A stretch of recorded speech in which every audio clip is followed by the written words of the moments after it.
Penguin Random House Audio presents The Shortest Way Home by Miriam Parker. Read for you by Abby Craden. For my parents, who have always believed in me. Think you're escaping and run into yourself. Longest way round is the shortest way home. James Joyce Ulysses. I choose me. Kelly Taylor, Beverly Hills 90210. Part 1. Appetizer. Grilled peach and mint salad, served over a bed of cilantro pesto. Pairing. Highway 12 Sauvignon Blanc, 2015. Sonoma, California. Crisp aromas of green apple, pear, and melon. Chapter 1. I would have never predicted that a winery could change my life. But when I walked into the empty tasting room at Bellasguardo on the first weekend in May of my 30th year, a feeling came over me. The kind you get when you taste a new food for the first time and you know it will be your favorite. Or when you see a guy across the bookstore and you know he'll be your new boyfriend. It was like inspiration.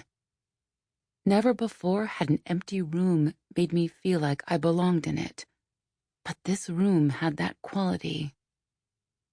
The tasting room, whitewashed stucco with exposed beams, was infused with the soothing, earthy smell of a room that had seen a lot. A room that knew things. A huge brick fireplace was embedded in the wall on one side, and a floor-to-ceiling diamond-shaped wine rack filled the back of the room. An ornate oak bar was to the right, with nobody behind it, but two glasses were placed right in the middle, an open bottle of wine with a black label on it between them. A perfect photo. A brown and white Cavalier King Charles Spaniel lounged in a patch of light from a window in the back corner. The dog lifted his head slightly to acknowledge me, and I nodded in his direction. He lazily put his head back on the floor, thumped his tail a few times, and closed his eyes. Clearly, he approved of me.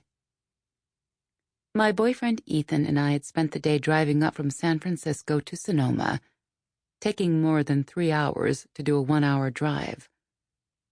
We had wound around the twists and turns of Highway 1, stopping to get out and appreciate the view based on Ethan's pre-trip evaluation of the best lookout spots on our route. We held hands, gritted our teeth, and dipped our toes into the cold water of Muir Beach, and gasped at the view from the cliffs in Point Reyes. My iPhone photographs didn't come out nearly as good as Ethan's DSLR photos, but I took the time to imprint the vista on my brain. In the age of Instagram and Snapchat, I think a memory is the most private thing. When things are important, I make a point of closing my eyes and taking a mental photo. We were about to go back to New York to start our real lives, leaving the beauty of the Pacific Coast behind us. We were both in California for graduate school at Berkeley's Haas School, and we were still awed by its resplendence, on days that weren't foggy, of course. We lived for the fog-free days. It seemed almost criminal to be returning to the East Coast after just 2 years in the West, but jobs beckoned. Our last stand would be a weekend in wine country. We had arrived in Sonoma at around 11 and had dropped our bags at the front desk of the El Dorado Hotel. Our room wasn't ready yet, so we were advised to walk to Bellasguardo. It's Sonoma's oldest and most beautiful winery, the woman behind the desk wearing a name tag that read Betty had told us. She drew us a map of the town and showed us how to get there. And when you've worked up an appetite, come back here and go to the Girl in the Fig across the street. Get the lavender creme brulee, no matter how full you are. It's the best. The winery hadn't been on Ethan's carefully planned itinerary, although the restaurant had.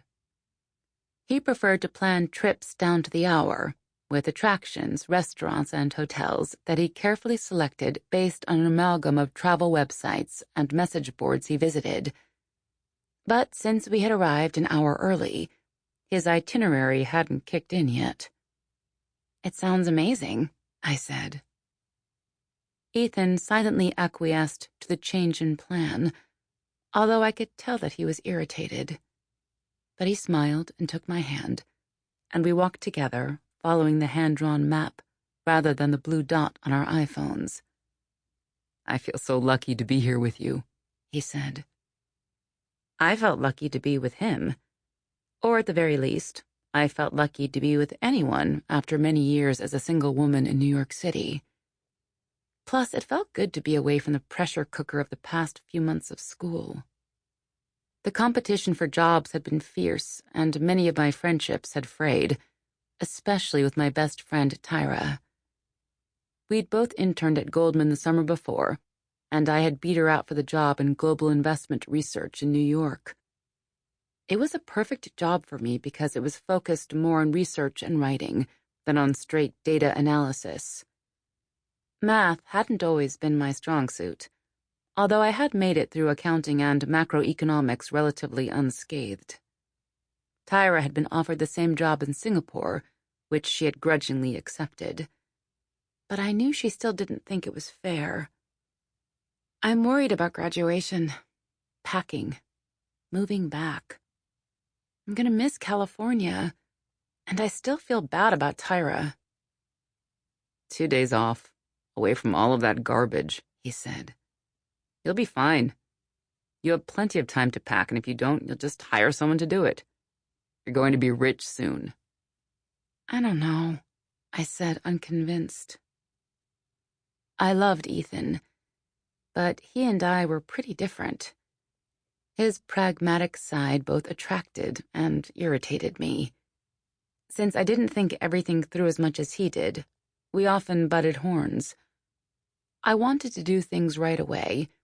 He wanted to consider them deeply for extended periods of time.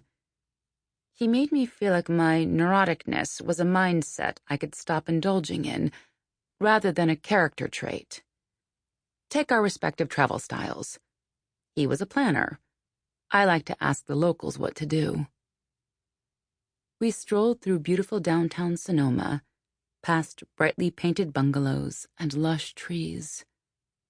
"Those people have an entire citrus salad in their front yard," Ethan pointed out as we passed a blue and pink house with a hammock strung between 2 trees and a real parrot sitting on the porch rail. "Another glass of wine?" the parrot yelled at us, making me smile. Of course, parrots in Sonoma knew to ask for glasses of wine rather than crackers. We turned onto Old Winery Road, and the oak trees exploded around us. They were tall and shaded the entire street. The sidewalks were littered with acorn shells, and we crunched along, going over the points that we'd need to address in our ethics final. It was an essay test that we assumed would present some sort of ethical business dilemma: products made in sweatshops, carbon offsets, workplace integrity outside of the office, and that we would take 2 hours to solve in essay form. We worked well together on the business school projects that we overlapped on. He was the practical one. I brought the creative energy.